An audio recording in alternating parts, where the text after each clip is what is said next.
Next we have the P. Remember, above the line, rest the tool on the line, come down, back up through the stroke and down and back on itself. Or 1 and 2 and 3, 4 and 5 and 6.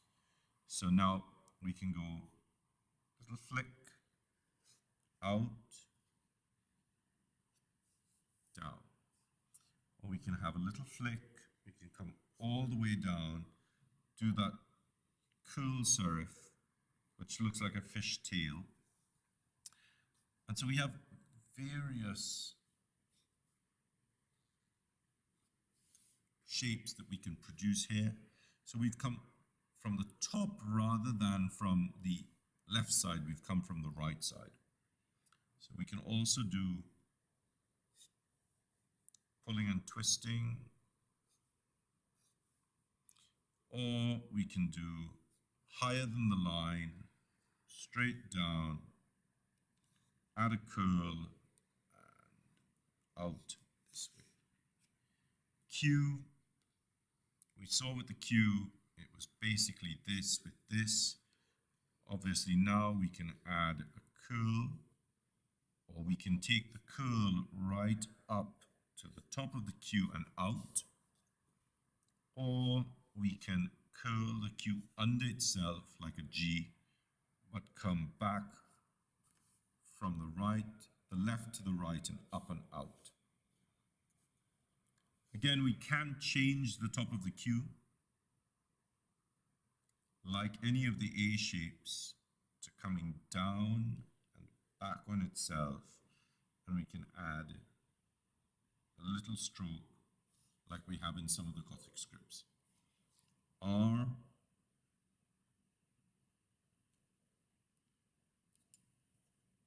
this is where the letter becomes interesting, because you now have to think, how is this letter going to be used in the context of writing? So the problem with an R is you have all this space underneath it. I sometimes do this so that I can fit a letter underneath it. But you can make the R shorter by making the curl over the top a little bit to the right, a little bit shorter. Or you can go all the way up and over. You just need to be careful with the space under here.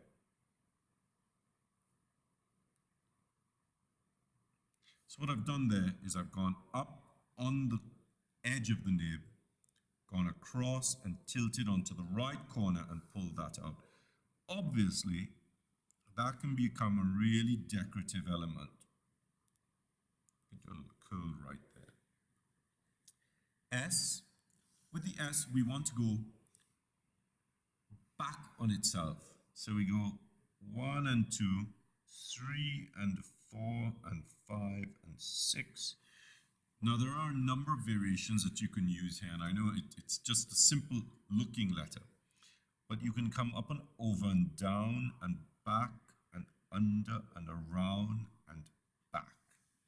As you can see, this looks much heavier and much more formal. You can open the top, and notice I'm not at the angle, I've actually flattened at that angle.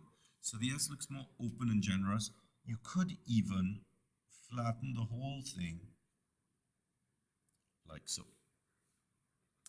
There are other alternates. For instance, we could come over and pull and come back on ourselves and flatten that shape completely, so we have a lot more space here, balancing that space there. You can even get away with this kind of S.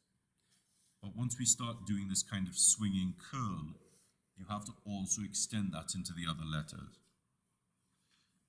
T, just above the line, down, back on itself, under the line. So notice I've done this, like a little tilde, a little curl in the stroke. T, we can go taller and down and curve and out and up.